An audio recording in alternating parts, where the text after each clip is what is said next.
Какой корневой страх, мысль у мыслеформы? Что обо мне подумают другие люди? Что обо мне подумают другие люди?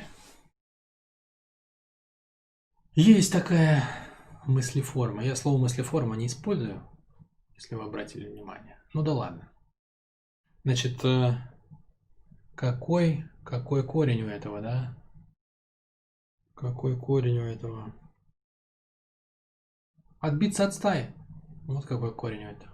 Ну, то есть перестать быть частью целого. Перестать быть частью целого. Понимаете, часть в природе не живет, не жизнеспособна.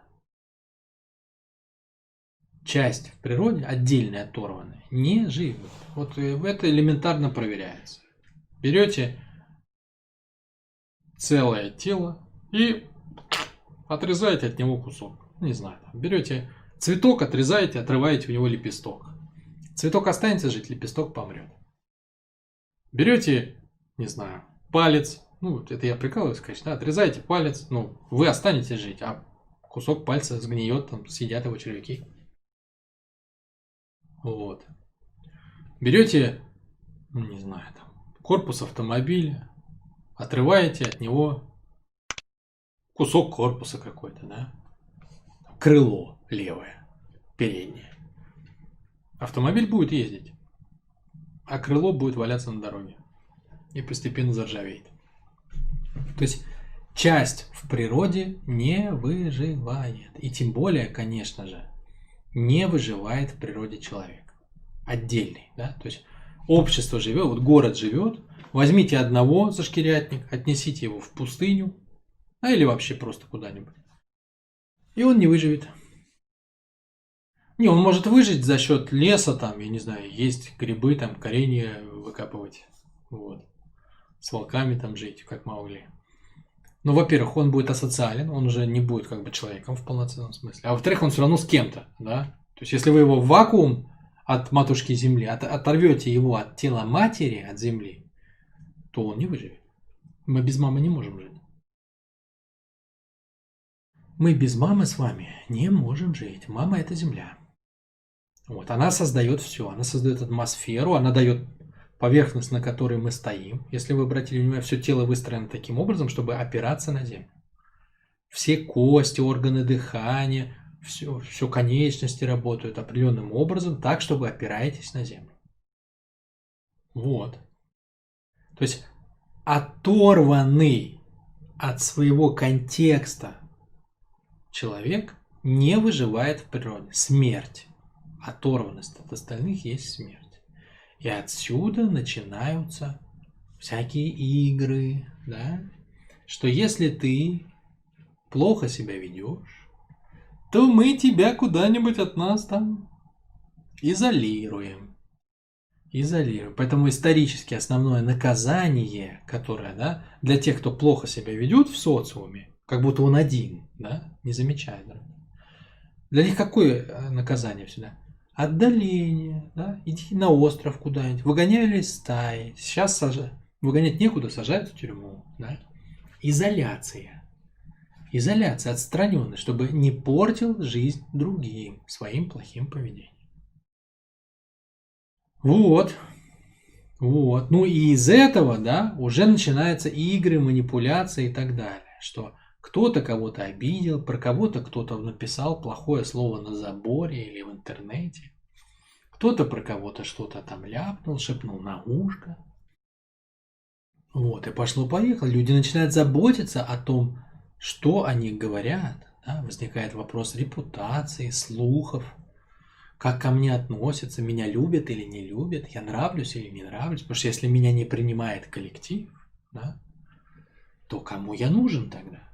Меня, ну, получается, отторгают. Но в силу того, что общество разрослось сегодня, появилась определенная категория людей. Это плохо развитые люди, на самом деле. Они играют в такую игру, типа, мне на всех плевать, у меня там, ну, не знаю, там, допустим, у меня много денег, или муж зарабатывает, или я сам зарабатываю, да? И я могу никого не принимать во внимание.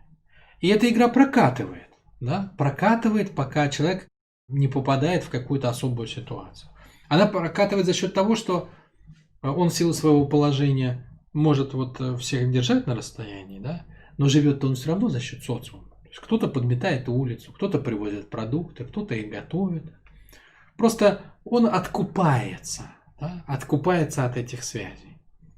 Но если он потеряет, например, свой статус и останется без денег, то он не сможет больше позволить себе компенсировать свою неадекватность уплачиваемыми им налогами, да, суммами.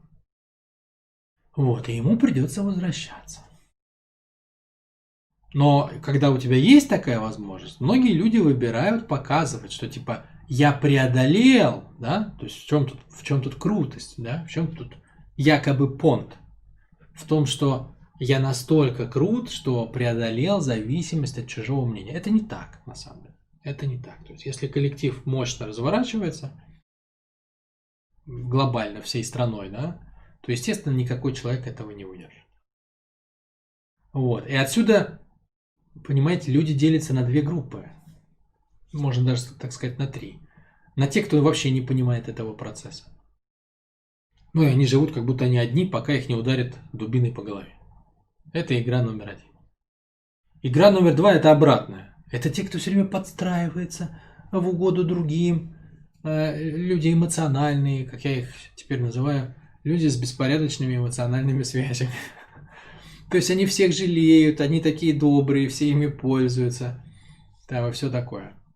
Это от слабости просто. Да? То есть они все время играют, подстраиваются. И третья, самая редкая группа адекватных людей, которые, понимая, что они зависимы от общества, они не позволяют обществу влиять на свои цели. Да? То есть не позволяют сбить себя с желаемого. Там. Не будут принимать во внимание неконструктивную критику. Но при этом, понимая головой, что все-таки мы все вместе, и мы часть общества, да, они выбирают те зависимости от общества, которые помогают расти и им, и остальным. То есть по-настоящему взаимодействуют. Не пускают в себя те зависимости, которые разрушительны, а те, которые позволяют расти, наоборот, охотно их принимают, впускают и обмениваются энергией на этом уровне. Ну вот так это работает, с моей точки зрения.